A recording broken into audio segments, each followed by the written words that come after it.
اس کے بعد میں نے اسے گٹھری پر ٹوٹتے دیکھا اور پھر اس کی زوردار آوازیں بلند ہونے لگی۔ ارے دیا، رے دیا، ہے بھگوان، ہے بھگوان، تیرا لاکھ لاکھ شکر ہے، ارے بھیا میرا مال آ گیا، ارے بھیا، ارے بھیا۔ جگار ہو گئی۔ حکیم خان اور طاہر خان لالٹینیں روشن کر کے دوڑے اور بدری ناتھ کے پاس پہنچ گئے۔ کیا ہوا، کیا ہوا؟ وہ گھبرائے ہوئے لہجے میں بولے۔ بھیا دیکھو، میرا مال واپس آ گیا واپس، ابھی کوئی گٹھری یہاں رکھ کر بھاگا ہے۔ میں نے اس کی شکل نہیں دیکھی پر وہ میرا مال واپس کر گیا ہے۔ ارے بھیا، ارے بھیا۔ بدری ناتھ گٹھری پر اوندا لیٹ گیا۔ وہ دونوں خاموش کھڑے اسے دیکھ رہے تھے۔ اندر سے زیب النساء بیگم کی لرزتی ہوئی آواز ابھری۔ کیا ہنگامہ ہے بھائی، کیا ہنگامہ ہے؟ میں نماز پڑھ رہی تھی، سلام پھیرنا مشکل ہو گیا۔ حکیم خان، طاہر خان، کیا ہوا بھائی؟ بی بی صاحب چور بدری ناتھ کا سامان دے گیا۔ اللہ کا شکر ہے۔ بھائی بدری ناتھ دیکھ لو، تمہارا سامان پورا موجود ہے، کوئی چیز کم تو نہیں ہوئی ہے؟ ارے سب کچھ موجود ہے بی بی صاحب، سب کچھ موجود ہے۔ ارے بھگوان، ارے میں کیا کروں، کس زبان سے آپ کا شکریہ ادا کروں؟ دیکھو بھائی، سامان باندھو، احتیاط سے بیٹھے رہو، رات کی تاریکی میں تمہیں جانے کی اجازت نہیں دوں گی۔ دن میں صبح نکل جانا یہاں سے، بلکہ طاہر خان تمہیں تمہارے گھر تک چھوڑ آئیں گے۔ ذرا حفاظت کرنا، اور دیکھو شور مچانے کی ضرورت نہیں ہے۔ یہ وعدہ کرنا ہوگا تمہیں کہ کسی کو اب کچھ بتاؤ گے نہیں۔ جن لوگوں کو یہ پتہ چل گیا کہ تمہارے ہاں چوری ہوئی ہے، انہیں بھی کچھ بتانے کی ضرورت نہیں کہ تمہارا سامان تمہیں واپس مل گیا ہے، بالکل خاموشی سے۔ اگر مجھے کچھ صلہ دینا چاہتے ہو تو بس یہی صلہ دینا کہ کسی کو کچھ بتانا نہیں۔ بولو بدری ناتھ، وعدہ کرتے ہو؟ آپ حکم دیتی ہیں بہن جی تو میں وعدہ کرتا ہوں، کسی کو کچھ نہیں بتاؤں گا۔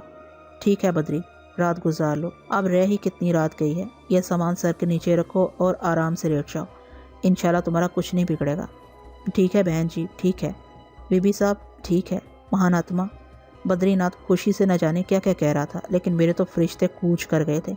یہ تو واقعی ایک انتہائی حیرت انگیز بات تھی، گویا میرا یہاں پر رکنا بے مقصد نہ رہا۔ لیکن یہ کردار، یہ کس طرح شیشے میں اتر سکتا ہے؟ مجھے سے کچھ نہیں چاہیے تھا سوائے اس کی عظیم شخصیت کی تفصیل کے۔ بہرحال دوسری صبح طاہر خان بدری ناتھ کو لے کر وہاں سے چلا گیا۔ میں اپنی جگہ سے اٹھا تو حکیم خان میرے پاس آ گیا۔ میں نے حکیم خان سے کہا، دیکھو حکیم خان، زبردستی کا مہمان بنا ہوا ہوں تمہارا، بس بی بی صاحب سے ایک ملاقات کرا دو میری، اس کے بعد اگر وہ حکم دیں گی تو میں یہاں سے چلا جاؤں گا۔ میں یہ الفاظ کہہ کر خاموش ہوا۔ آپ ہمارے اوپر بار نہیں ہیں۔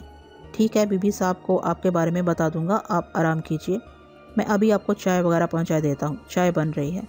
کوئی حرج نہیں ہے، اس کی بالکل پرواہ نہ کرو، رات کی بچی ہوئی روٹی اور چائے آ گئی، تھوڑا سا مکھن بھی تھا۔ حکیم خان نے کہا، ناشتے میں بس یہی مل سکے گا آپ کو، اگر کوئی اور ضرورت ہوئی تو میں بعد میں پوری کر دوں گا۔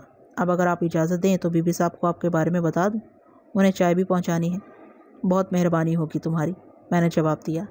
بہرحال کوئی 1 گھنٹے کے بعد حکیم خان میرے پاس آیا اور بولا، آئیے آپ کو بی بی صاحب بلاتی ہیں۔ میں حکیم خان کے ساتھ چل پڑا۔ اس عمارت میں داخل ہوا، ایک بڑا سا کمرہ تھا جس میں پارٹیشن کر دیا گیا تھا۔ سامنے کے حصے میں ایک شخص پڑا ہوا تھا، پانی کا ایک برتن، جائے نماز اور 1-2 ایسی چھوٹی موٹی چیزیں، بیٹھنے کے لیے بغیر پشت والے موڑے پڑے ہوئے تھے۔ زیب النساء صدیقی اسی تخت پر بیٹھی ہوئی تھی۔ میں نے سلام کیا تو جواب دیا، مجھے بغور دیکھا اور بولی، بیٹھیے بھائی، کہیے میرے لائق کوئی خدمت ہو۔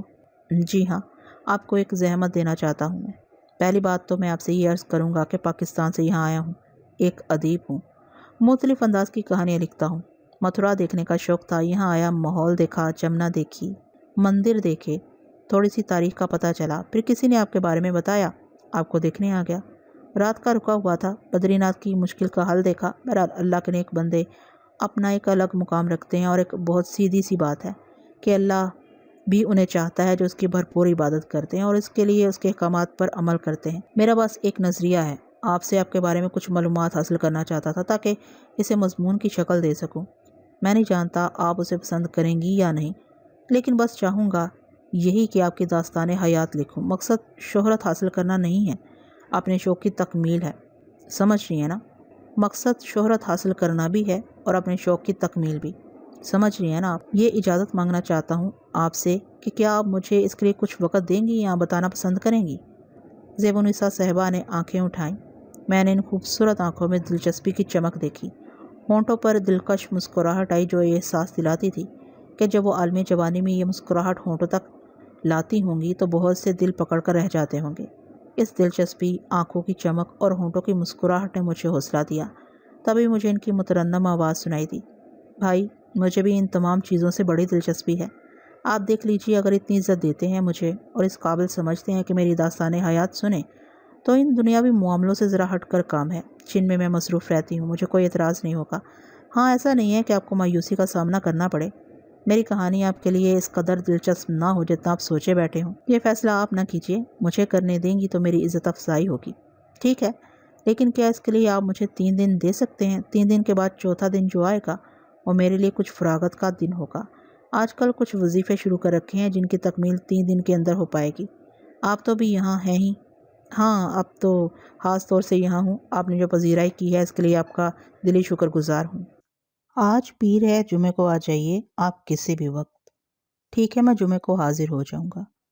ٹھیک ہے، اور بہتر ہے تنہا ہی آئیے کیونکہ ہمیں کافی وقت لگے گا۔ میں نے وعدہ کیا۔ اس کے بعد وہاں سے چل پڑا۔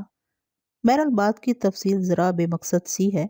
اس بار یہ 3 دن گزارنے کے لیے میں واپس سعد آباد آیا تھا۔ سعید صاحب کو تفصیل نہیں بتائی تھی کہ میں کہاں جا رہا ہوں، کسی کو ہوا نہیں لگنے دی تھی۔ جمعے کے دن کوئی 11:30 بجے کے قریب میں وہاں پہنچ گیا۔ حکیم خان اور طاہر خان مجھے ملے۔ دونوں نے میرا استقبال کیا اور پھر مجھے اس عمارت کے عقبی حصے میں لے گئے جہاں ایک چھپر پڑا تھا جس کے دونوں طرف دیواریں بھی تھیں۔ چھپر کے نیچے چارپائی بچھی ہوئی تھی، پانی کا مٹکا، گلاس، بیٹھنے کے لیے 1-2 مونڈے، بستر، کمبل، تکیہ وغیرہ۔ حکیم خان نے بتایا، یہ جگہ خاص طور سے آپ کے لیے ہے۔ واقعی بڑی محبت بھری پذیرائی کی ہے آپ لوگوں نے میری۔ اس بات کو میں بڑی اہمیت دوں گا اپنی تحریروں میں۔ نہیں بھائی، آپ ہمارے پیارے پاکستان سے آئے ہیں۔ آپ نہیں جانتے ہمارے دلوں میں پاکستان کے لیے کیا مقام ہے۔ ہم اپنی دعاؤں میں ہمیشہ اس کی بقا اور سلامتی یاد رکھتے ہیں۔ بڑی عقیدت اور بڑی محبت ہے ہمیں مملکت پاکستان سے۔ آپ ہمارے معزز مہمان ہیں۔ بی بی صاحبہ نے آپ کے لیے کھانے پینے کے بھی تمام انتظامات ہمیں سونپ دیے ہیں۔ آپ اپنی کوئی ضرورت ہو تو بتا دیجیے۔ اس کے جواب میں بس یہی کہوں گا کہ اللہ آپ لوگوں کو بلند درجہ عطا کرے۔ جمعے کی نماز طاہر اور حکیم خان کے ساتھ پڑھی۔ بی بی صاحب اس دوران بالکل نظر نہیں آئی تھیں۔ شام کو مغرب کی نماز کے بعد وہ ظاہر ہوئیں۔ چند افراد آئے ہوئے تھے، ان سے ملاقات کی، ان کے لیے دعائیں کیں اور پھر مجھ سے بولی، وہ جگہ ہماری گفتگو کے لیے بہت اچھی رہے گی جو میں نے آپ کے لیے تیار کرائی ہے۔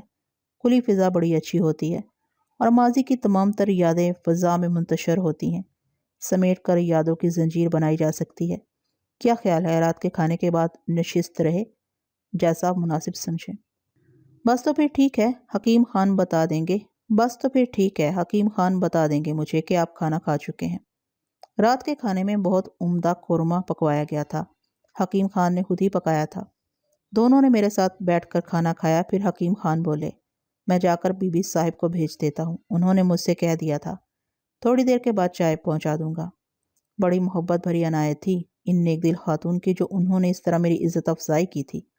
ویسے بھی اس میں کوئی شک نہیں کہ ہندوستانی مسلمان پاکستان سے جانے والے کسی بھی شخص کی بے پناہ پذیرائی کرتے ہیں اور بڑی محبت کا اظہار کرتے ہیں۔ بہرحال پھر بی بی صاحب آ گئی، میرے سامنے بیٹھ گئیں اور بولی، جی جناب، آپ نے ایک کام کا بیڑا تو اٹھا لیا ہے، لیکن سوچ لیجئے پسینے آ جائیں گے آپ کو۔ میری کہانی مختصر نہیں ہے، ایک اور شرط ہے۔ بتائیے آپ کو میری وہ شرط منظور ہوگی؟ میرا مطلب ہے آپ کوئی شرط قبول کرنا پسند کریں گے؟ میں نے ہنس کر کہا، بی بی صاحب، آپ جس قدر نیک دل، مہربان اور ہمدرد ہیں، یقین کیجئے میں اس بات سے بے پناہ متاثر ہوا ہوں۔ جہاں تک کہانی کے طوالت کا معاملہ ہے تو یہ تو میرے فائدے کی بات ہے، بلکہ میں تو یہ کہتا ہوں کہ خوش قسمتی ہے میری۔ آپ شاید اسے نہ سمجھ سکیں، لیکن بہرحال مطلب یہ ہے کہ میری طرف سے آپ کو کوئی شکایت نہیں ہوگی۔ ہاں، آپ خود کوئی کوتاہی محسوس کریں تو براہ کرم مجھے بتا دیجیے گا، کیونکہ یہ کوتاہی جان بوجھ کر نہیں ہوگی۔ کوتاہی سے آپ کی کیا مراد ہے؟ مثلاً کوئی ایسا سوال کر ڈالوں جو آپ کے لیے ناپسندیدہ ہو تو آپ بڑے اطمینان سے میرے سوال کو مسترد کر سکتی ہیں۔ ٹھیک ہے، منظور۔ اب مسئلہ اس شرط کا آ جاتا ہے۔ جی فرمائیے۔ صرف ایک شرط ہے میری، وہ یہ کہ جو کچھ میں بتاؤں اسے آپ سچ سمجھیے، اسے کہانی جھوٹ یا احترا پردازی نہ سمجھیے۔ بے شک انسان کے اندر ایک کمزوری ہوتی ہے، اپنی ذات کو ذرا منفرد بنا کر پیش کرنے کی کمزوری۔ میرے اندر بھی یہ کمزوری ہے اور اس کی وجہ یہ ہے کہ ہوں 100% انسان، نہ کوئی مافوق الفطرت ہستی ہوں، نہ کوئی ایسی عام اور خاص بات ہے میرے اندر جو عام انسانی سمجھ سے باہر ہو۔ یہی وجہ ہے کہ اپنی داستان آپ کو سنانے بیٹھ گئی ہوں۔ ہاں، یہ داستان اگر آپ کہیں شائع کریں تو مجھے ضرور بھجوائیے۔ اس کی وجہ یہ ہے کہ میری کہانی تو غیر مربوط ہوگی، لیکن آپ اپنے فن سے اس کا رنگ بدل دیں گے۔ خدا کے لیے اس کہانی کے مفہوم کو نہ بدلیے گا۔ اس میں جو عجیب باتیں ہوں انہیں بھی ذرا نمایاں کر کے لکھیے گا۔ اصل میں بات یہ ہے کہ معبود حقیقی نے اپنی مخلوق کو بڑے انوکھے رنگ دیے ہیں۔ بس یوں سمجھ لیجیے، ایک معمولی سی مثال دے رہی ہوں۔ جس طرح اس کائنات میں بے شمار پھول کھلے ہیں، ان پھولوں میں بھی بڑی بڑی عجیب باتیں ہیں۔ ان کے مختلف حواس ہیں، ان کی مختلف شکلیں ہیں۔ اب آپ نے یہ تو سنا ہوگا کہ صحرائے اعظم افریقہ میں آدم خور درخت پائے جاتے ہیں۔ سمندر کی گہرائیوں میں جانوروں کا خون چوسنے والی آبی بیلیں اور پودے بکھرے ہوئے ہیں۔ کائنات میں بے شمار پھول عجیب عجیب خواص رکھتے ہیں، کچھ میں زندگی اور کچھ میں موت ہے۔ آپ یہ سمجھ لیجئے کہ یہ پھل پھول بھی اللہ کی تخلیق ہیں۔ اس کے علاوہ ایسے بے شمار جانور، غرض کے ہر چیز۔ چنانچہ اس نے جس جاندار کو اشرف بنایا، اس میں بھی اس نے مختلف حیثیتیں پیدا کی۔ شیطانی عمل بھی اپنی جگہ بنیادی حیثیت رکھتا ہے۔ برائیوں کی قربت اور ان مشرکین کو شیطان کے ساتھ منسلک کیا گیا جو اللہ کی وحدانیت کو نہیں مانتے اور اس کے علاوہ بھی کسی اور سے قربت رکھتے ہیں۔ ظاہر ہے انہیں اچھائیوں سے تو نہیں نوازا جا سکتا۔ شیطان کو جب یہ درجہ دیا گیا کہ اللہ کا حکم نہ ماننے پر ملعون کیا گیا اور اسے کہا گیا کہ وہ جتنی برائی پھیلا سکتا ہے پھیلائے، جو اس کی وحدانیت کو نگاہ نہیں رکھیں گے وہ اس برائی سے متاثر ہوں گے، تو شیطان کو بھی شیطانی طاقتیں ملیں، کیونکہ شیطان اپنی طاقت کے حصے بانٹتا رہتا ہے۔ ان تمام باتوں کا مطلب یہ ہے کہ بہت سے ایسے عمل ہوتے ہیں جو سمجھ میں نہیں آتے، لیکن ہوتے ہیں۔ میں جو کچھ کہوں گی اسے آپ ذہن میں رکھیے اور بس میری آرزو ہے اسے جھوٹ نہ سمجھیے۔ بعض کردار مثال بن جاتے ہیں اور جو مثال دی جانی ہوتی ہے اس کے لیے شخصیت تراشی جاتی ہے۔ ٹھیک ہے بی بی صاحب، میں اس بات کا خیال رکھوں گا۔ تو پہلی بات، اگر میں آپ سے یہ کہوں کہ میری عمر سینکڑوں سال ہے تو کیا آپ اس بات پر یقین کر لیں گے؟ میں بری طرح چونک پڑا۔ میں نے اس حسین اور پاکیزہ چہرے کو دیکھا اور پھر گردن ہلاتے ہوئے کہا، کیونکہ یہ الفاظ آپ کہہ رہی ہیں اس لیے میں یقین کر لوں گا۔ شکریہ۔ کہانی کو کہانی آپ بنائیے، میں آپ کو صرف واقعات سناتی ہوں اور ان واقعات کو آپ اپنے طور پر ترتیب دیجیے گا۔ تو قارئین کرام، یہ تھی تمہید اس پر اسرار اور عظیم کہانی کی، جسے میں آپ کے لیے ان صفحات میں پیش کر رہا ہوں۔ اس کہانی کے 2 حصے ہیں۔ حالانکہ جو کہانی آپ بیتی کا انداز رکھتی ہے، اس میں آپ بیتی کا ہی صیغہ استعمال کیا جاتا ہے، یعنی کہ سنانے والا اپنی زبان میں ساری کہانی بیان کرتا ہے۔ لیکن مجھے جو کہانی سنائی گئی وہ بے شک آپ بیتی تو تھی، البتہ میں نے اس کے 2 حصے رکھے ہیں۔ پہلے حصے کو میں ایک تاریخ کی زبان میں بیان کرتا ہوں، حالانکہ اس میں وہ تمام تحریر موجود ہے جو بے ترتیب انداز میں مجھے سنائی گئی، کیونکہ کہانی پیش کرنے کا انداز بالکل ختم ہوتا ہے اگر میں اس تحریر کو اسی انداز میں پیش کر دوں تو اس میں موجود تمام دلکشی ختم ہو جائے۔ قارئین کرام کو قارئین کی زبان میں وہ کہانی بتانا میرے نزدیک زیادہ بہتر ہے۔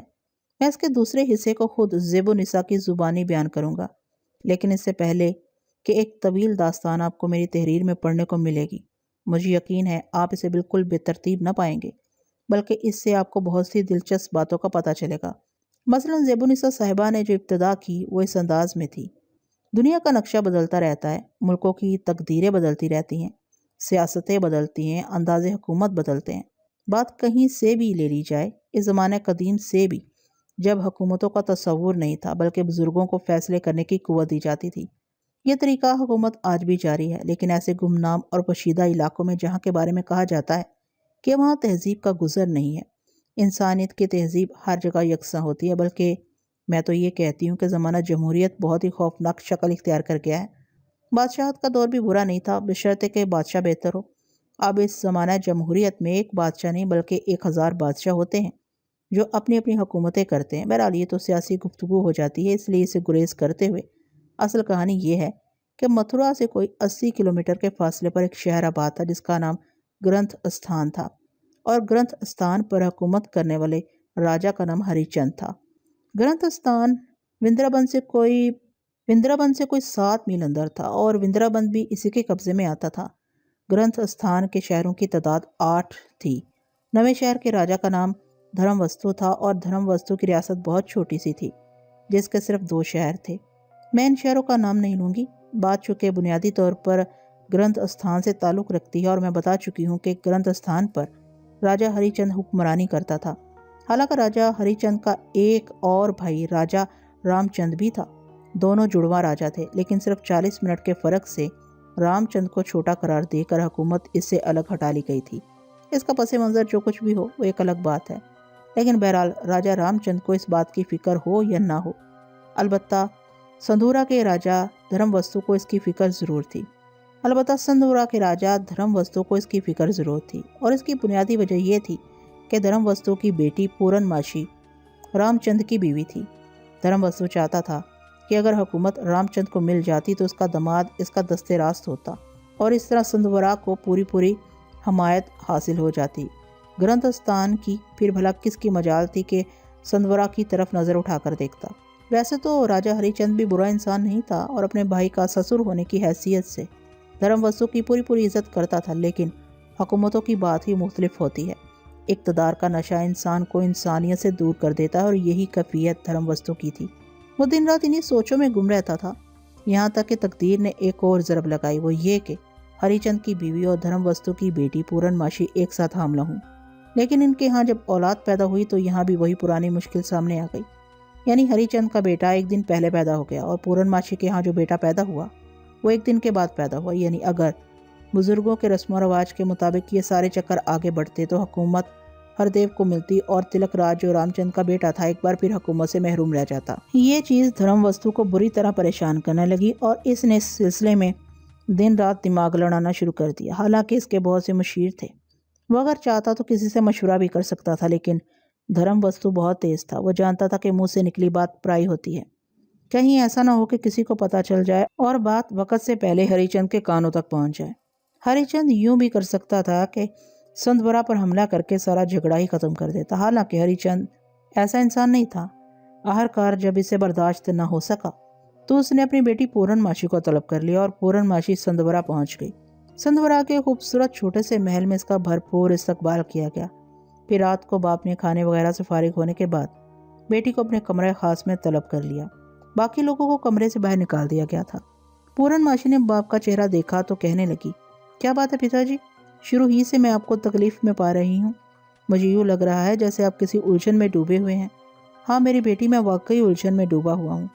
ماں باپ ہمیشہ یہی چاہتے ہیں کہ اولاد پھلے پھولے زندگی بھر عیش کرے، دنیا کی ہر خوشی اسے حاصل ہو جائے، جس سے اس کے چہرے کی شادابیوں میں اضافہ ہوتا رہے۔ تم بہت سیدھی اور معصوم ہو، برائیوں سے پاک، کوئی بری بات سوچ ہی نہیں سکتی تم، لیکن میری آنکھیں بہت دور تک دیکھ رہی ہیں۔ میں یہ محسوس کر رہا ہوں کہ تمہارے خلاف جو کچھ ہو رہا ہے تم اس کے بارے میں سوچتی بھی نہیں ہو۔ میرے خلاف؟ پورن ماشی نے تعجب بھرے لہجے میں جواب دیا، ہاں تمہارے خلاف۔ مگر میرے خلاف کیا ہو رہا ہے مہاراج؟ پورن ماشی، سچ ہے یہ، تیرے سوچنے کی بات نہیں ہے، لیکن کیا تو نے یہ بات سوچی 40 منٹ چھوٹا ہونے کی وجہ سے گرنتھستان کی حکومت ہری چند کے قبضے میں چلے گی، اور بیچارے رام چند کو دیوان تک نہیں بنایا گیا؟ کبھی غور کیا تو نے اس بات پر؟ پورن ماشی نے حیران نگاہوں سے باپ کو دیکھا اور بولی، کبھی محسوس کرنے کی ضرورت ہی نہیں پیش آئی پتا جی۔ مہاراج ہری چند نے ہمیں ہر طرح کی سہولتیں دے رکھی ہیں۔ راج محل میں ہمارا جو حصہ ہے وہ ہمارے لیے مخصوص ہے۔ سارے ملازم، دولت کے سارے کھیل ہمارے لیے ہیں۔ بلکہ ایک طرح سے آپ یوں سمجھ لیجئے کہ میرے پتی رام چند مہاراج جو کچھ بھی چاہتے ہیں وہی ہوتا ہے۔ بلکہ کئی دفعہ ایسا بھی ہوا ہے کہ راجدھانی کے کاموں میں وہ یعنی ہری چند مہاراج ہم لوگوں سے مشورہ بھی لینے آ جاتے ہیں، اور اگر رام چند جی ہمیں کچھ بتاتے ہیں تو ہری چند مہاراج اس کے علاوہ کوئی کام نہیں کرتے۔ ابھی تک تو ایسی کوئی بات نہیں ہے۔ جواب میں مکار راجہ مسکرا دیا اور بولا، رام رام رام، لڑکیاں بھی کتنی معصوم ہوتی ہیں۔ یہ بات تو ابھی نہیں سمجھے گی پورن ماشی، پر میری آنکھیں دور دور تک دیکھتی ہیں۔ تو نے کبھی یہ سوچا ہے کہ تلک راج ہردیو سے پورے ایک دن چھوٹا ہے؟ پورن ماشی کے حیران نگاہیں باپ کی جانب اٹھ گئیں۔ وہ آہستہ سے بولی، مہاراج سو تو ہے، اور تو یہ سمجھتی ہے کہ ایک دن بڑا ہونے کی وجہ سے حکومت ہردیو کو ملے گی؟ پورن ماشی کا چہرہ ایک دم سے تاریک ہو گیا۔ اپنی بات تو اپنی جگہ، لیکن دھرم وستو نے جو بات کہی تھی وہ واقعی قابل غور تھی۔ وہ دیر تک سوچتی رہی اور دھرم وستو خاموشی سے اس کا چہرہ دیکھتا رہا۔ ہاں تقدیر نے بے شک یہ کھیل کھیلا ہے، لیکن بیٹی تقدیر کو بدلنا پڑتا ہے، ورنہ انسان زندگی بھر روتا ہی رہتا ہے۔ ٹھیک ہے، میں مانتا ہوں کہ ہری چند ایک اچھا آدمی ہے، اس نے تم لوگوں کو سنسار کے سارے عیش دے دیے ہیں، پر تو یہ کیسے کہہ سکتی ہے کہ ہردیو بھی اتنا ہی اچھا ہوگا؟ جوان ہونے کے بعد حکومت ہردیو کو مل جائے گی، اور بیچارہ جے تلک رام چند کی طرح بے بس زندگی گزارے گا۔ یہ ٹھیک ہے کہ ہری چند بہت اچھا آدمی ہے اور اپنے 40 منٹ چھوٹے بھائی رام چند کے ساتھ اس کا سلوک اچھا ہوتا ہے، لیکن ہردیو کے بارے میں تو کچھ بھی نہیں کہہ سکتی۔ پھر جانتی ہے کیا ہوگا؟ جے تلک کا کوئی نام نہیں رہے گا اور اس کا چھوٹا سا پریوار جیون کے برے دن بتائے گا۔ نہیں پتا جی مہاراج، ایسے نہ کہو۔ یہ میں نہیں کہتا میری بیٹی، وقت کہہ رہا ہے۔ سمجھدار وہی ہوتے ہیں جو آنے والے برے سمے سے پہلے اپنے آپ کو سنبھال لیتے ہیں۔ تو میں کیا کروں آخر؟ پورن ماشی نے بے بسی سے پوچھا۔ وہی جو سنسار میں ہوتا چلا آیا ہے، راجنیتی اسی کا تو نام ہے۔ راجنیتی میں وہ سب کچھ کرنا پڑتا ہے جو کوئی سوچ سکتا ہے۔ مجھے کچھ اور بتائیے مہاراج، آپ میرے پتا ہیں، آپ نے میرے من میں آگ لگا دی ہے۔ یہ آگ تیرے من میں لگانا ضروری تھا پورن ماشی، اور کوئی ترکیب میری سمجھ میں نہیں آئی تھی۔ مجھ سے زیادہ تیرا ہمدرد اور کون ہو سکتا ہے؟ تجھے ہری چند کو ختم کرنا ہوگا۔ ہردیو ابھی کچھ نہیں ہے۔ ہری چند اگر ختم ہو جائے تو حکومت خود بخود رام چند کو مل جائے گی۔ پھر بعد میں ہردیو کو راستے سے ہٹانا مشکل کام نہیں ہوگا، سوچ لے۔ مگر ہری چند مہاراج تو… ہاں، ہری چند مہاراج تو بہت اچھے ہیں، تیری مرضی ہے، میرا کیا جاتا ہے۔ لیکن تو سوچ لے۔ پورن ماشی باپ کے پاس سے چلی آئی، لیکن اس کا ذہن مسلسل سوچوں میں ڈوبا رہتا تھا۔ اس کی سمجھ میں نہیں آتا تھا کہ کیا کرے۔ جو وہ اس بارے میں سوچتی تھی، اسے اس بات کا یقین ہوتا چلا جاتا تھا کہ آنے والے وقت میں جے تلک کی کوئی حیثیت نہیں ہوگی۔ وہ ایک معمولی سا انسان ہوگا۔ اپنے بیٹے کو اس کا حق دلوانے کے لیے اسے یہ کام کرنا ہی ہوگا، لیکن اس طرح کہ کسی کو کانوں کان خبر نہ ہونے پائے۔ وہ جانتی تھی کہ رام چند بھی اپنے بڑے بھائی ہری چند کو بہت زیادہ چاہتا ہے۔ اگر رام چند کو یہ بات معلوم ہو گئی کہ پورن ماشی اور اس کا باپ مل کر اس کے بھائی کی زندگی لینے کی فکر میں ہے، تو رام چند پورن ماشی کا دوست نہیں رہ سکے گا۔ یہ کام اسے اپنے طور پر ہی کرنا ہے۔ وہ دن رات سوچوں میں ڈوبی رہنے لگی۔ اب وہ اکثر تنہائیوں میں اپنے محل کے عقبی حصے میں چلی جاتی۔ وہاں فوارے کے پاس بیٹھ کر وہ ان رنگین مچھلیوں کو دیکھتی رہتی جو اپنی چھوٹی چھوٹی مصروفیات میں مصروف رہتی۔ اس کا ذہن مستقل سوچوں میں ڈوبا رہتا۔ وہ بھی ایسا ہی ایک وقت تھا جب وہ بیٹھی ہوئی سوچ میں ڈوبی ہوئی تھی، سر جھکا ہوا تھا۔ اچانک تھوڑے ہی فاصلے پر اسے ایک سرسراہٹ سنائی دی۔ اس نے چونک کر دیکھا تو اسے تھوڑے ہی فاصلے پر درخت کے پیچھے دو آنکھیں نظر آئیں، دو گہری سیاہ آنکھیں جو اس قدر حسین تھیں کہ ایک نگاہ ان میں دیکھنے کے بعد ان سے نگاہ نہ ہٹے۔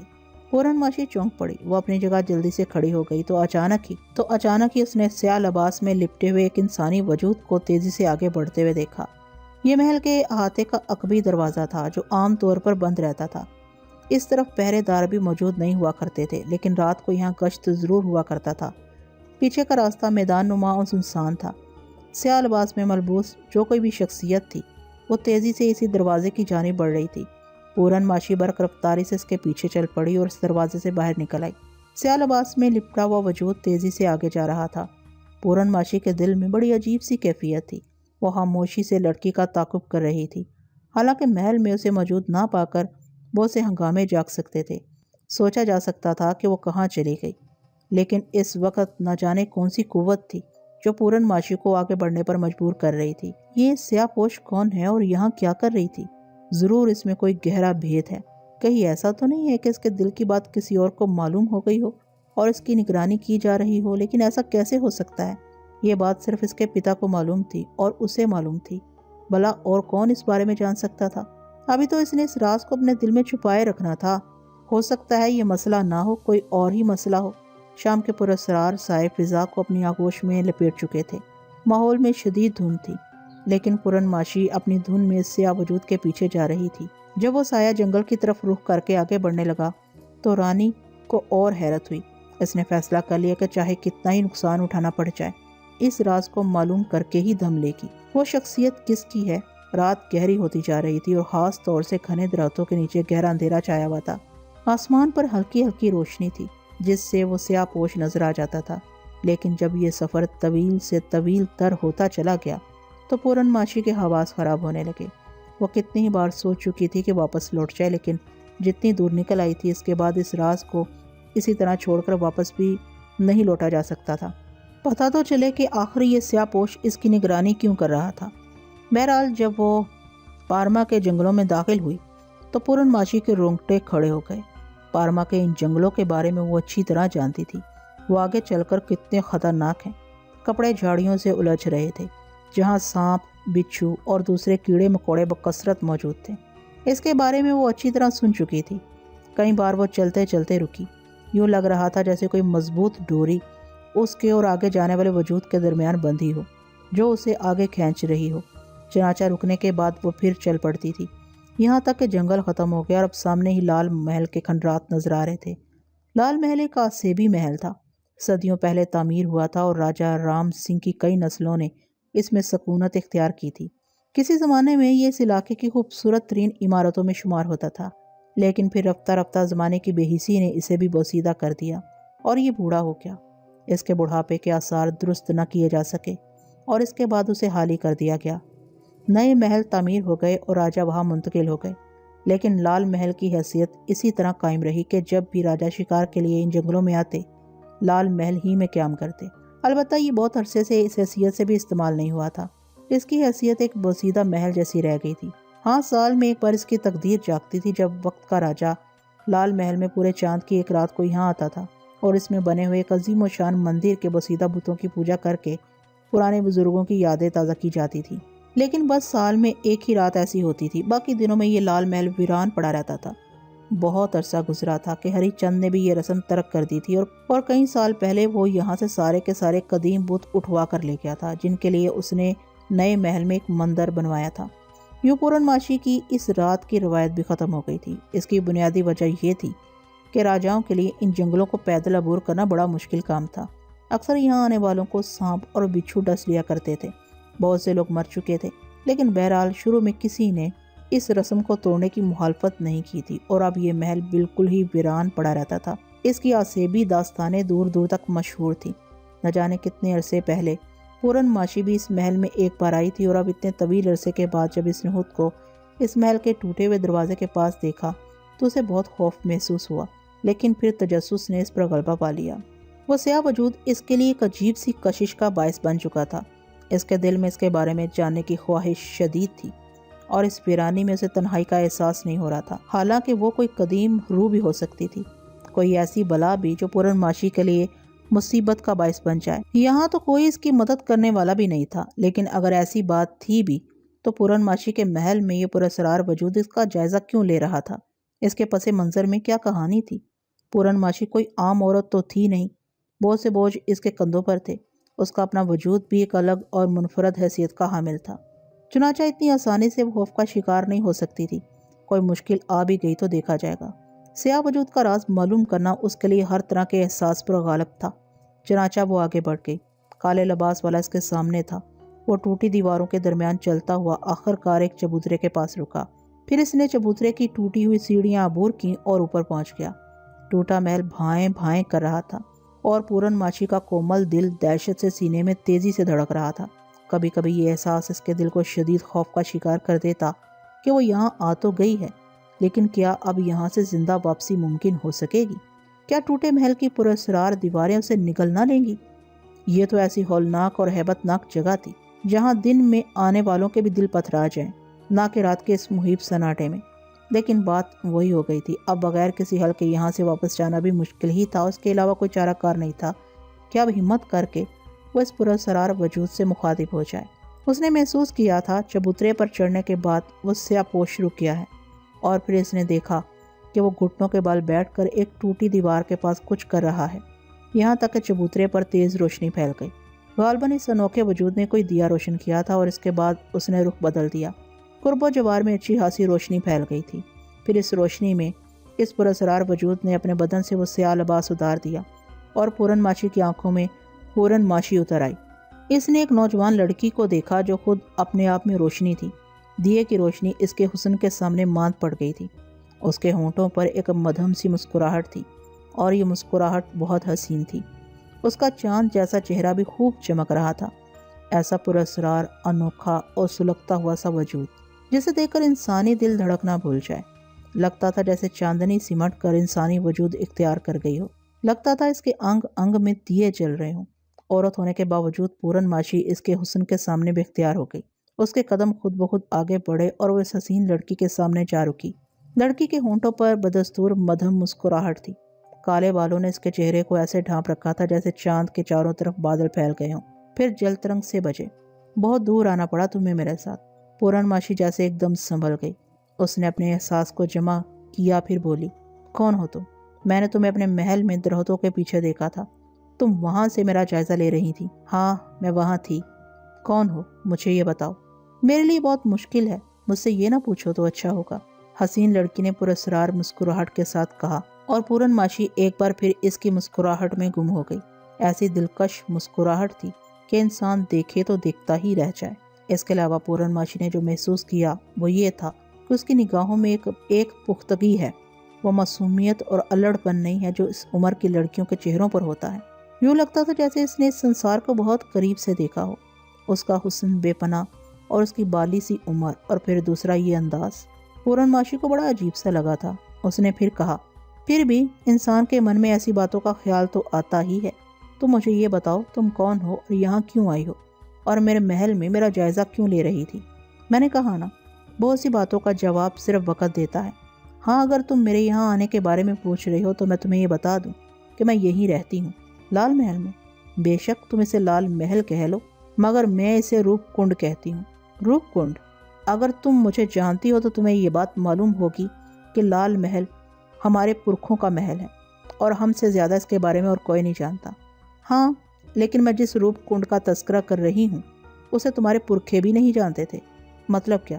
بس یہ ایک الگ کہانی ہے۔ مگر تم کہاں رہتی ہو؟ اسی روپ کنڈ میں، اس ویرانے میں۔ ہاں مجھے یہی جگہ پسند ہے، مگر یہاں تو کوئی انسان نہیں رہ سکتا، زندگی کی کوئی سہولت یہاں نہیں ہے، آبادی بھی بہت دور ہے۔ تم آبادی کو چھوڑ کر یہاں کیوں رہتی ہو؟ اکیلی رہتی ہو یا تمہارے ماتا پتا اور دوسرے رشتہ دار بھی یہاں رہتے ہیں؟ مجھے یہاں کوئی پریشانی نہیں ہوتی، یہاں سکون ہی سکون ہے۔ اس سنسار میں نہ کوئی ناطے دار ہے اور نہ ہی کوئی ماتا پتا۔ تم بالکل اکیلی ہو؟ ہاں جنم جنم سے، اس نے گہری سانس لے کر کہا۔ کیا نام ہے تمہارا؟ پورن ماشی نے پوچھا۔ روپ متی، سب مجھے پیار سے روپا کہا کرتے تھے، لڑکی نے جواب دیا۔ بڑی عجیب بات ہے، تم چاہے کچھ بھی سوچو میرے بارے میں، میرے من میں تمہارے لیے ایک دم سے پیار جاگ اٹھا ہے۔ حالانکہ جب میں نے تمہارا پیچھا کیا تھا تو نہ جانے کیسے کیسے خیال میرے من میں آئے تھے۔ میں نے سوچا تھا کہ کہیں تم کوئی بدرو نہ ہو، کوئی گندی چڑیل ہو جو میرے پیچھے پڑ گئی ہو، مگر اب تمہیں دیکھ کر میرے من میں اتنا پریم پیدا ہو گیا ہے کہ میرا من چاہتا ہے کہ تمہیں اپنے سینے میں بھر لوں۔ مگر وہی بات بار بار میرے من میں آتی ہے کہ تم اگر وہاں میرے سامنے آئی بھی تھی تو اس طرح مجھے چھیڑ کر کیوں بھاگی؟ جواب میں روپا کے ہونٹوں پر پھر مسکراہٹ پھیل گئی۔ اس نے بدستور اپنی پراسرار مسکراہٹ کے ساتھ کہا، تمہیں یہاں لانے کے لیے۔ پورن ماشی یہ بات سن کر حیران رہ گئی۔ پھر اس نے کہا، مطلب تمہیں کیسے معلوم تھا کہ میں تمہارا پیچھا کرتی ہوئی یہاں تک آ جاؤں گی؟ بس مجھے معلوم تھا۔ مگر تم مجھے یہاں کیوں لانا چاہتی تھی؟ اس لیے کہ میرا تم سے ایک کام ہے، یا پھر یہ کہہ لو کہ تمہارا مجھ سے ایک کام ہے، اور اس رات سے اچھا اور کوئی موقع نہیں ملے گا اس بات کو طے کرنے کا۔ اپنی شخصیت کی طرح باتیں کر رہی ہو، تمہارا کام مجھ سے ہے اور میرا کام تم سے ہے، اس کا مطلب کیا ہوا؟ نہ تو میں نے تمہیں کبھی دیکھا ہے، نہ میں تمہیں جانتی ہوں، پھر میں تم سے کوئی کام کیوں لینے لگی؟ ہاں بات وہیں آ جاتی ہے رانی پورن ماشی، انسان کے من پر مٹی کی طے پڑ جاتی ہے، اور یہ ماٹی اسے اپنے 7ویں طبق میں لے جاتی ہے، نیچے نیچے اور نیچے۔ وہ بھولتا چلا جاتا ہے، اور جو نہ بھولے وہ بد نصیب ہوتا ہے، کیونکہ بھول جانے میں ہی من کی شانتی چھپی ہوئی ہے۔ مگر میں کیا بھول رہی ہوں؟ پورن ماشی نے پوچھا۔ آؤ میں تمہیں یاد دلاؤں۔ تمہیں یاد نہیں ہے؟ دیکھو یہی تو وہ جگہ ہے، یہیں اسی لال محل میں، اسی روپ کنڈ میں، اس چبوترے پر تم نے اسے موت کے گھاٹ اتار دیا تھا، اور اس بھید کو ہم دونوں کے سوا کوئی نہیں جانتا۔ کیا تم یاد کر سکتی ہو؟ دیکھو ذرا اس جگہ کو غور کرو، یہ لال نشان دیکھ رہی ہو نا؟ اسی کے خون کا نشان تو ہے یہ۔ پورن ماشی نے جھک کر دیکھا، چبوترے کے درمیان ایک بڑا سا خون کا دھبا پڑا ہوا تھا، روشنی میں چمکتا ہوا ایسا دھبا جیسے کسی کو کاٹ کر ذبح کر دیا گیا ہو اور خون تازہ تازہ جمع ہوا ہو۔ ایک بار پھر پورن ماشی کے دل میں خوف نے گھر کر لیا۔ اس نے سہمی ہوئی آواز میں کہا، یہ خون کیسا ہے بھگوان؟ میری تو سمجھ میں کوئی بات نہیں آ رہی ہے۔ میں سمجھا دوں گی۔ میں کیا کروں؟ میری سمجھ میں کچھ نہیں آ رہا۔ اوہ میں تو اکیلی یہاں سے واپس بھی نہیں جا سکتی۔ کیا تم مجھے یہاں مار دو گی؟ نہیں، میں تمہارا جیون نہیں لوں گی۔ اچھا چلو یہ بتاؤ، تمہارے پاس ایک چندن ہار ہے جس میں 6 موتی لگے ہوئے ہیں، 7واں موتی کہاں گیا اس کا؟ کیا تم بتا سکتی ہو؟ جبکہ 7ویں موتی کی جگہ اس میں خالی ہے۔ ہائے رام، تم اس کے بارے میں کیسے جانتی ہو؟ اس کے بارے میں تو کوئی بھی نہیں جانتا۔ مجھے میرے سوال کا جواب دو، چندن ہار کا 7واں موتی کہاں گیا؟ مجھے نہیں معلوم، میں تو خود اس پر حیران ہوں۔ میں تمہیں بتاتی ہوں، آؤ میں تمہیں دکھاؤں، ذرا آؤ میرے ساتھ۔ دیکھو یہ جگہ، ہم دونوں نے مل کر ہی تو اسے زمین میں گاڑ دیا تھا۔ جب تم نے اسے مارا تھا تو اس نے بچنے کی کوشش کی تھی اور چندن ہار کا موتی ٹوٹ کر اس کی مٹھی میں بند رہ گیا تھا۔ پھر تم اسے تلاش کرتی رہی لیکن تمہیں یاد نہیں آیا، لیکن میں نے اسے تلاش کر لیا ہے، یاد ہے نا تمہیں؟ ہم نے اسے یہیں دفن کیا تھا، اسی چبوترے کے پیچھے، اور اس کے بعد ہم نے جے چند کو تخت پر بٹھایا تھا۔ کیا تمہیں اپنا بیٹا جے چند بھی یاد نہیں؟ تمہارے جیون میں اس نے بہت سال تک راج کیا تھا، بولو کیا تمہیں یہ بھی یاد نہیں ہے؟ پورن ماشی کے دماغ میں ہوا کی ایک لہر سی آ کر گزر گئی۔ اسے یوں لگا جیسے کوئی چیز سنسناتی ہوئی اس کے دماغ سے گزر گئی ہو، اور پھر وہ سپاٹ نظروں سے اسے دیکھنے لگی۔ یہ حسین و جمیل لڑکی جس نے اپنا نام روپمتی بتایا تھا، آخر کیا چیز ہے؟ کیا یہ اسے کوئی کہانی سنا رہی ہے؟ کیا یہ سب کچھ کوئی سازش ہے؟ کیا کہہ رہی ہے وہ؟ کچھ سمجھ میں نہیں آ رہا تھا، لیکن اچانک ہی روپمتی نے کہا، آؤ ذرا میرے ساتھ آگے آؤ۔ وہ آگے بڑھی تو پورن ماشی کو یوں محسوس ہوا جیسے اس کے پیر روپمتی کے پیروں سے بندھے ہوئے ہیں۔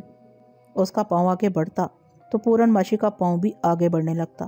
اس طرح قدم بڑھانے میں اس کے اپنے کسی ارادے کو دخل نہیں تھا، وہ بس کسی نظر نہ آنے والی رسی سے بندھی آگے بڑھ رہی تھی، اور حسین روپمتی تھوڑی ہی دیر کے بعد اسے اس چبوترے کے دوسری طرف لے گئی۔ دوسری طرف کی سیڑھیاں اتر کر جب وہ نیچے پہنچی تو آخری سیڑھی کے ہاتھے پر اسے ایک گڑھا نظر آیا۔ یہ گڑھا سیڑھی ٹوٹ جانے کی وجہ سے بن گیا تھا یا نمایاں ہو گیا تھا۔ روپمتی اس کے پاس بیٹھ گئی۔ اس نے پھر اپنے ہاتھوں سے کوئی عمل کیا اور کچھ ہی لمحوں کے بعد ایک اور دیا روشن کر دیا۔ دیے کی سرخ روشنی میں وہ گڑھا گہرا نظر آ رہا تھا، اور روپمتی نے وہ دیا اپنے ہاتھ میں اٹھا لیا۔ پورن ماشی، آؤ ذرا دیکھو، دیکھو یہ کیا ہے؟ اس نے دیے کی روشنی گڑھے میں اتاری اور پورن ماشی نے جھانک کر نیچے دیکھا۔ پھر ایک دم اس کا دل اچھل کر حلق میں آ گیا۔ گڑھے میں انسانی ہڈیاں اور ایک کھوپڑی نظر آ رہی تھی۔ وہ سہمی ہوئی نگاہوں سے گڑھے کے اندر جھانکتی رہی۔ تبھی اسے اپنے کانوں میں روپمتی کی آواز سنائی دی۔ یہ یدھ راج ہے، راجا یدھ راج، جس کی حکومت بہت بڑی تھی اور جو 24 گھوڑوں کے سونے کے رتھ پر گھر سے باہر نکلتا تھا، اور اس رتھ کے راستے میں اگر کوئی آ جاتا تو اس کی جان بخشی نہیں ہوتی تھی۔ یاد ہے نا تمہیں پورن ماشی؟ بولو یاد ہے؟ مجھے کچھ یاد نہیں۔ کیسی باتیں کر رہی ہو اور کب کی باتیں کر رہی ہو؟ یہ سب کیا ہے؟ کیا ہے یہ سب؟ یاد دلاتی ہوں میں تمہیں اپنا 6 موتیوں والا چندن ہار تو یاد ہے نا؟ مجھے حیرت ہے کہ تم اس کے بارے میں کیسے جانتی ہو۔ ہمارے پرکھوں کا دیا ہوا ہے وہ، اور تم ٹھہرو میں تمہیں کچھ اور دکھاتی ہوں۔ اس نے دیا گڑھے کے کنارے رکھا، پھر جھک کر گڑھے میں ہار ڈال دیا۔ ہار ڈال کر اس نے سوکھے ہوئے ہاتھ کی ایک ہڈی نکالی۔ یہ پورا سوکھا ہوا ہاتھ تھا جس کی سفید انگلیاں بند تھیں، لیکن انگلیوں کے بند ہونے سے ایک پنجرا سا بن گیا تھا، جیسے بند مٹھی سوکھ گئی ہو، اور اس پنجرے میں ایک موتی چمک رہا تھا۔ بلا شبہ یہ موتی پورن ماشی کے لیے اجنبی نہیں تھا، یہ اس کے چندن ہار کا وہ موتی تھا جس کی گمشدگی کے بارے میں اسے کچھ نہیں معلوم تھا۔ چندن ہار اس کے پاس محفوظ تھا، اس میں 6 موتی موجود تھے اور ایک موتی کی جگہ خالی تھی، لیکن پورن ماشی نہیں جانتی تھی کہ اس چندن ہار میں 6 موتی کیوں ہیں اور 7واں موتی کہاں گیا۔ اس وقت ہڈیوں کے اس پنجر میں پھنسے ہوئے اس موتی کو دیکھ کر وہ دنگ رہ گئی تھی۔ روپمتی نے موتی کو تھوڑا سا ادھر ادھر کیا اور پھر اسے اس پنجر سے نکال لیا اور پورن ماشی کا ہاتھ پکڑ کر موتی اس کے ہاتھ پر رکھ دیا۔ پھر بولی، بولو اس موتی کو پہچانتی ہو نا؟ ہاں، یہ موتی میرے چندن ہار کا ہے۔ ٹھیک ہے، چلو آؤ یہاں سے۔ میں تمہیں یہی بتانا چاہتی تھی۔ مجھے اس بات سے دلچسپی نہیں ہے کہ تمہیں کچھ یاد آتا ہے یا نہیں، میں تو بس اس کہانی سے دلچسپی رکھتی ہوں جو دوبارہ اسی انداز میں دہرائی جا رہی ہے۔ روپمتی واپس چبوترے پر آ گئی۔ پورن ماشی کا دل ایک بار پھر دھک سے ہو گیا تھا۔ اس نے سرسراتی آواز میں کہا، کون سی کہانی دہرائی جا رہی ہے؟ یدھ راج کی کہانی۔ بیچارے یدھ راج کو ایک بار پھر اس کے تاج و تخت سے محروم کرنے کی، نہ صرف تاج و تخت سے محروم کر کے بلکہ زندگی سے محروم کر کے اس کی جگہ جے چند کو تخت پر بٹھایا جا رہا ہے۔ نام بدلنے سے کیا ہوتا ہے؟ یدھ راج آج کا ہری چند ہے اور جے چند کو راج چند کے نام سے جانا جاتا ہے۔ پورن ماشی کا پورا وجود سنسنا کر رہ گیا تھا۔ ویسی شدید سنسنی محسوس کر رہی تھی کہ اس کی آنکھیں بند ہوئی جا رہی تھی، بدن بالکل ٹھنڈا ہو گیا تھا۔ اسے شبہ بھی نہیں تھا کہ ایسی حسین صورت کے پیچھے کیسی خوفناک ہستی چھپی ہوئی ہوگی جو نہ جانے کیا کچھ جانتی ہے۔ اس کے بدن میں سرد لہریں دوڑتی رہیں۔ جو کچھ اس نے کہا ہے وہ تو ایک ایسا راز تھا جو صرف 2 افراد کے سینوں میں محفوظ تھا۔ پھر یہ تیسری شخصیت یہ ماضی کی کون سی کہانی سنا رہی ہے؟ وہ چکراتی رہی اور اپنے آپ کو سنبھالنے کے لیے اس نے ایک دیوار کا سہارا لے لیا۔